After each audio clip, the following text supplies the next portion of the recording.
Well, hey there, driven woman entrepreneur. This is Diane Wingert, your host. And this episode is a behind the scenes solo episode with a twist. Now, if you are an aspiring or emerging podcaster, this episode is for you. If you are an entrepreneur, this episode is for you. If you are a person with ADHD who tends to get stuck in the messy middle of a long-term project, this episode is for you. And if you are a regular listener of this podcast, you just might be all of the above. So this episode is absolutely for you. Now, I have been putting off recording this for quite a while, but I recently remembered that one of the episodes that I have received the most feedback on was episode number 125, Lessons from a Failed Launch. Once I recalled that, I decided to stop faffing around and pull the frickin' trigger already. I'll be right back after this little intro music.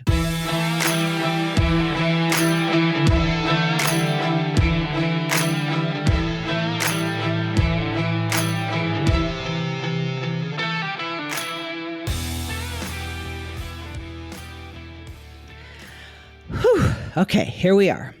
There are 3 reasons why I finally decided to face the discomfort and just do this. 1, if you have been listening to this podcast for a while, you've probably noticed that the content has been shifting over time and might be wondering, is this still for me? And what's Diane going to be talking about in the future? I have not talked about rebranding this podcast openly, and I think it's time. I value your time, your attention, your interest, your focus, because if you're listening to me, you're not listening to someone else or doing something else. And I appreciate that. So I think it's only fair you know what you're going to get in return, obviously. Number 2, I've recently received some feedback from both podcast listeners and some of my trusted advisors, the coaches and consultants that I pay to tell me what to do. And they have told me, there might just be a disconnect between what I'm talking about on the podcast and either the name of the podcast, the show art, the description, the categories, the episode titles, the guest interviews, or all of the above. Whew. If you have ever heard the expression in marketing, when you confuse, you lose, I think I'm confusing. And in the words of the legendary Ricky Ricardo, evidently, I've got some splaining to do. And number 3, podcasting is a one-way medium, not a conversation. I can create episode after episode, interview after interview that maybe I think you'll find interesting, engaging, informative, amusing, or all of the above. But if I'm not asking you for feedback, it is guesswork. And that makes it very hard to sustain over the long haul. I am well past the point where I am worried about pod fade. But as we are quickly moving toward episode 200, it feels like the right time to pause, reflect, and ask for feedback because I don't want to guess or make assumptions anymore. Now, before I start telling you very specifically why I'm here today, I want to take you for a short walk down memory lane. Now, if you have been with me since the beginning, if you are one of my Driven Woman OGs, you're probably going to want to increase the speed to maybe 1.5 for the next few minutes, assuming you haven't already done so. But I'm going to put you in my little time machine and take you back to the beginning, May 2020, early days of the pandemic. At that time, we thought it was all going to be over in like 6 to 8 weeks. Who knew? I had just relocated from Los Angeles to Portland. My husband and I were newly working from home, both of us home, working full time. I had been a podcast guest for a couple of years, loved listening to podcasts, but here I was in a new city where I didn't know anyone. I couldn't even leave the house, even if I had wanted to do local networking. And I had the podcast equipment because I always wanted to show up in a very professional way as a guest. So I'd heard about PodFade. I really didn't want to start a podcast and then flake out because God knows I've done that with enough things in my life. So I decided to commit to 25 episodes. Now, if you have been around since the beginning or you want to go back in the feed to the very, very beginning, The first 25 episodes was me in my closet, all by my lonesome, reading a blog post. Yes. I tried to sound a little more energetic, and I think they were good. I mean, they definitely helped me build my initial audience. But the first 25 episodes were solos. They were 10 to 20 minutes long, and it was literally me in my closet talking to myself. So, I mean, we were new in town, we were in quarantine. I needed to do something, but clearly that was not sustainable. Now, if you recall, or if you don't, I'm going to tell you, the original name of the podcast was the Driven Woman Podcast. I thought about calling it the ADHD Driven Woman Podcast, but that was too many words. Most of the content in that first year was focused on women with ADHD traits, officially diagnosed or not, and who were also entrepreneurial. I was meeting so many women who knew or suspected they had ADHD, and most of them were self-employed, emerging entrepreneurs, aspiring entrepreneurs, or long-term business owners. And because I have owned several businesses, I have ADHD. I've raised 3 kids with ADHD. I wrote my master's thesis on adult ADHD many years ago before adults were even being diagnosed. So this was very near and dear to my heart, something I have tons of experience with, and I feel very passionate about. I had closed my psychotherapy practice, completed 2 years of coach training. Most of my clients were women with ADHD who had their own business or were in the process of doing so. So it was a natural fit. I had 2 goals in the beginning. And by the way, let's hit the brakes for a second. If you are an aspiring podcaster, or you are in the process of making the decision about whether to add content creation to your marketing strategy for your small business, I think these 2 questions will be just as helpful for you to ask yourself as they were when I asked them of myself. 1, will I get bored? Oh man, do I wish I had asked myself that question decades sooner. Will I get bored? Because as an entrepreneurial woman with ADHD, boredom is a life-threatening condition. And I think this is very common for people who are like-minded and like-brained. We tend to get an idea, fall madly in love with it, buy a ton of stuff to help us do it in the best possible way, buy the books, buy the courses, buy the coaching programs. And then a few weeks or months later, when we fizzle out, we feel like ass. And most of us have closets, garages, back rooms, and eBay stores trying to distance ourselves from all the regrettable choices we made because we didn't stick with something because it got boring. So my first goal in starting the podcast is, will I get bored? Well, I did not get bored. Clearly, I'm still doing it. However, after my first 25 solo episodes, talking to myself in the closet, my extroverted self started getting lonely. So I added interviews every other week. And as a result, not only did I learn things from these people, I made some wonderful new connections, some of which have become good friends, as well as strategic partners. And I also gave my audience a growing variety of content on the Driven Woman podcast. So will I get bored? Question number 1. Question number 2, can I be consistent at this? This is a really important question.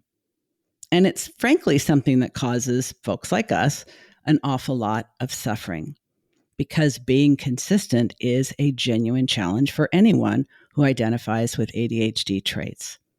And no matter what some of the gurus out there have promised you, content creation is a long game. So my opinion is this: it's a labor of love. If you don't love it, do something else. Because whether you get help from an editor, a producer, AI, a virtual assistant, all of the above, content creation, whether it's a podcast, a blog, a YouTube channel, even TikToks, takes time, energy, focus, effort, opportunity cost, and dollars. If you don't love it enough to be consistent, please do something else, or you'll just add it to your pile of regrettables, and that always feels shitty. So fast forward Here we are in the messy middle. I think the messy middle is the hardest place to be for entrepreneurs, for people with ADHD, and for entrepreneurs with ADHD in particular. It seems like after the initial excitement and novelty of starting something wears off, it feels like the whole rest of the business is the messy middle for a lot of us.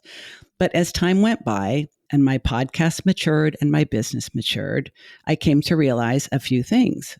One, not all of my listeners and clients were women.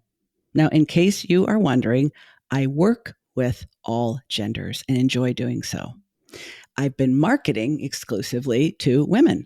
So I started to wonder if the podcast name was limiting me because some of my clients are men and always have been, and some non-binary and gender non-conforming clients as well. I also realized over time that not all my clients and podcast listeners have ADHD. The majority of them do. However, I began to wonder if talking about it as much as I did was limiting me. I mean, the reality is, even people who have ADHD don't all strongly identify with it, don't all want to think about it, talk about it, tune into content that focuses on it. For me, it comes down to how important is it to your identity? Some people strongly identify with their ADHD, others hardly think about it at all. And this is irrespective of how long they've known and how significant their symptoms or traits are. It's really a very individual thing. Also, I came to understand that many newly diagnosed people actually need a different kind of support, and oftentimes that's therapy before they're ready to fully focus on their business.